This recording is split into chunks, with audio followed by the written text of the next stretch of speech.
Hey boyos, what's up? Welcome to Loner Movie Cast episode number, what is this, number 3? Uh, we got some news today, some Star Wars news, we got some Batman news, and we got some box office stuff.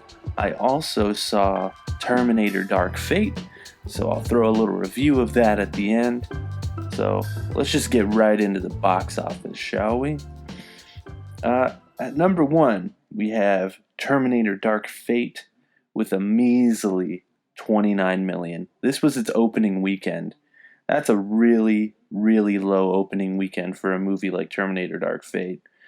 It looks like the budget was approximately 185 to 196 million dollars. So 29 million opening weekend is pretty damn low. And usually when you see a budget like that, it doesn't even include the marketing budget. So this movie's going to be a huge flop. It's probably going to lose hundreds of millions of dollars. I won't get too into my thoughts about the movie quite yet. I'll talk about it a little later. But I can kind of understand why it made so little at the box office. At number 2, we got Joker with $13.5 million. Joker's still pushing it out there, still making those big bucks. It's slowly approaching that 1 billion mark, and if I'm not mistaken, it would be the first rated R movie to cross that $1 billion mark. So that's just insane. Seems not if but when with Joker at this point. At number 3, we have Maleficent, Mistress of Evil, at $13.1 million. Still tracking pretty low considering what it is. Much like Terminator, people just don't care about these big budget movies anymore. It's crazy.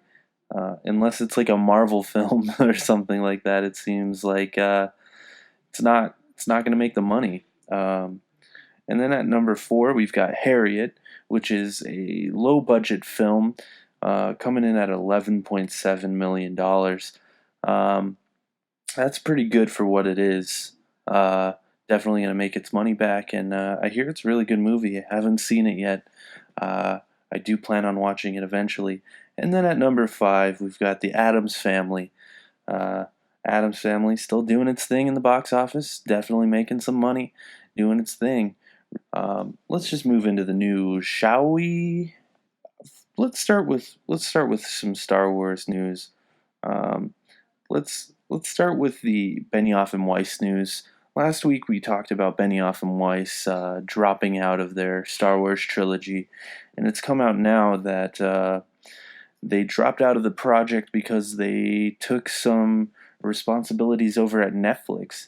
Apparently they're working on something over there. Who knows what that could possibly be? But to me, that sounds like a bogus excuse.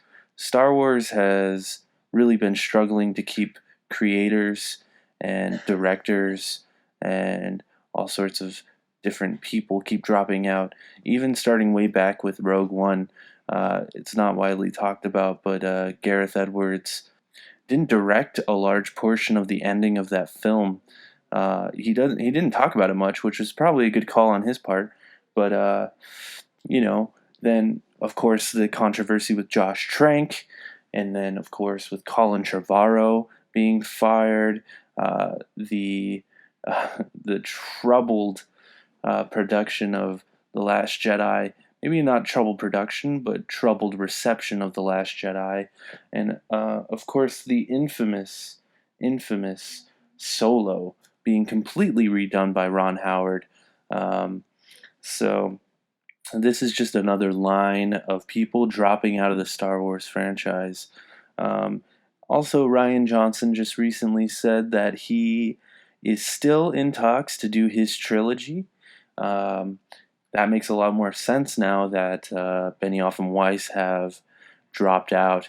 So we'll see what happens. Also in Star Wars news, It seems like the rumor right now for Star Wars The Rise of Skywalker, and if you're worried about spoilers, this could be potentially a spoiler, but it is just rumored at this moment. Star Wars The Rise of Skywalker could bring back the character that started it all, the Master Pod Racer Anakin Skywalker.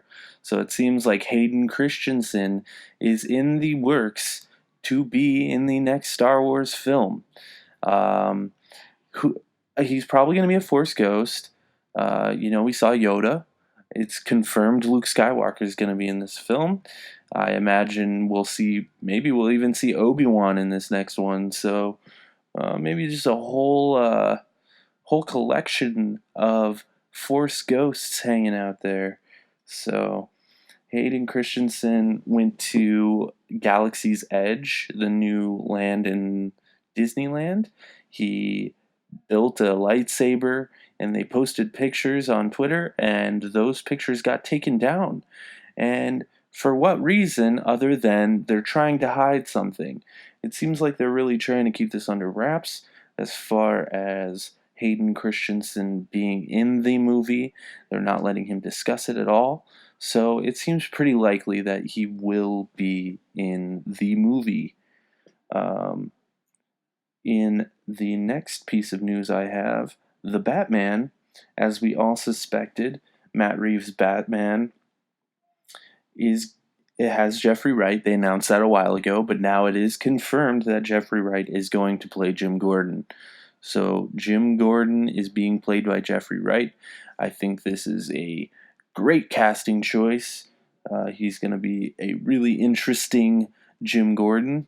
I am very optimistic for this movie, especially after seeing The Lighthouse. Robert Pattinson is a powerhouse when it comes to acting nowadays.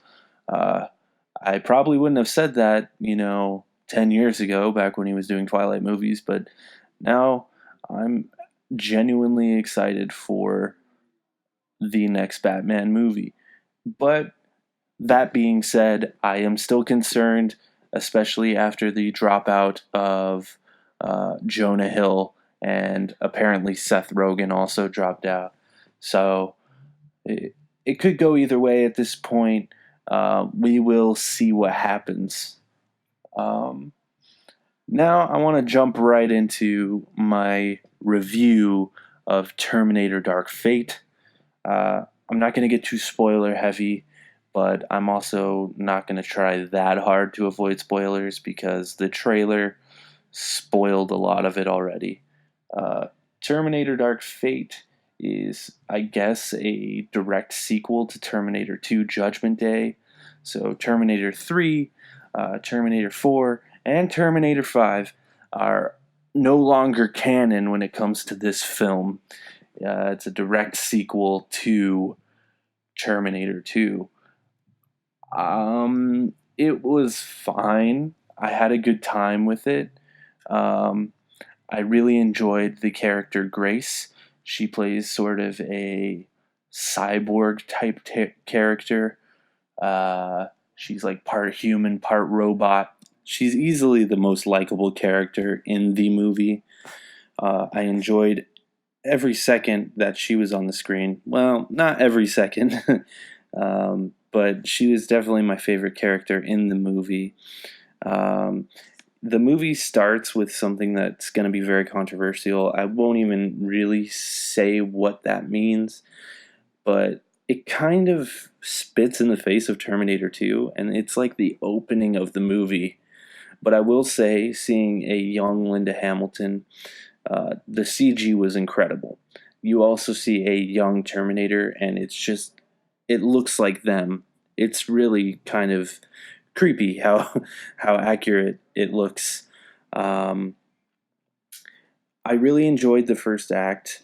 Besides that opening bit that I was just mentioning a second ago, there's an awesome car chase that takes place when Linda Hamilton shows up. She's such a badass, and it's so cool to see Sarah Connor back kicking ass. She almost seems like she's taking up the role of the Terminator in Terminator 2, where she's sort of protecting our new Sarah Connor. Her name is Danny in the film, but of course, the real person protecting her is Grace, the cyborg that was sent back in time. We come to find out that there's no longer Skynet because they did end up stopping Skynet with Terminator 2, but now there's a new force called Legion, and they've sent a new sort of Terminator. I put air quotes there. A new Terminator to come attack Danny. And the movie is really fun up until, and it's going to be surprising that I'm saying this, up until Arnold Schwarzenegger shows up. He's back as the Terminator, and he now goes by Carl. He completed his mission, and now he's just been in our timeline for 20 plus years trying to figure it out. He goes by Carl now. And it's really great to see Arnold back in the role, but it's not... it just doesn't make sense to the story. There's a lot of plot holes in the film. A lot of things don't make sense. So much of it's campy. The pacing is all over the place. There are definitely some enjoyable bits. Arnold is quite enjoyable until you really think about what his character is, and it loses a lot of its pizzazz once you really think about what the film is. I just saw it this morning, and I'm already forgetting what happened in the film, and I just saw it. Very forgettable film. You know, I'd give it a middle of the road rating. I definitely wouldn't go out of my way to see this in theaters. But, if it ever comes to Netflix or Hulu or whatever, definitely worth a watch. And that being said, Terminator seems to be struggling in the box office. It made just barely more than Genesis. And Genesis, I believe, was supposed to be a trilogy, but they decided to reboot because it didn't make the money it needed. And then they were like, this one is going to be the trilogy. This is the best movie since Terminator 2. And here we are. Still didn't quite make the money it needed. I'd be surprised if they made a sequel to this. I think it's time for them to just kind of give up on the Terminator franchise. So we'll see what happens. We'll see if maybe next week it somehow boosts up, but I highly doubt it. As far as the box office next week, I don't know what I'm gonna take a look. Let's see what comes out next week. So it looks like the big movie coming out next week is Doctor Sleep, which is a sort of sequel to The Shining, based off the Stephen King novel, of course. That seems to be the big movie coming out. There's a few other movies like Last Christmas, which could very well make some money because everyone loves a good Christmas movie. Playing with Fire, which is that John Cena movie. So that very well could make some money next week. I would not be surprised if Doctor Sleep is at number 1, and then at number 2 we got Playing with Fire, and then at number 3 we got Last Christmas. And then number 4 probably Joker sticking around. I'd like to say that Terminator would be number 5, but at this point I'd be surprised if it was, because maybe Maleficent has more staying power than Terminator, but it's probably going to be Terminator there at number 5, which it's honestly sad because I love the Terminator franchise. Well, not really the franchise.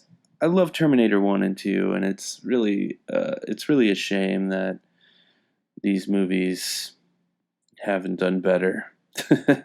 So, yeah, that's kind of all I wanted to talk about today. So, we'll see you next week with Loner Movie Cast.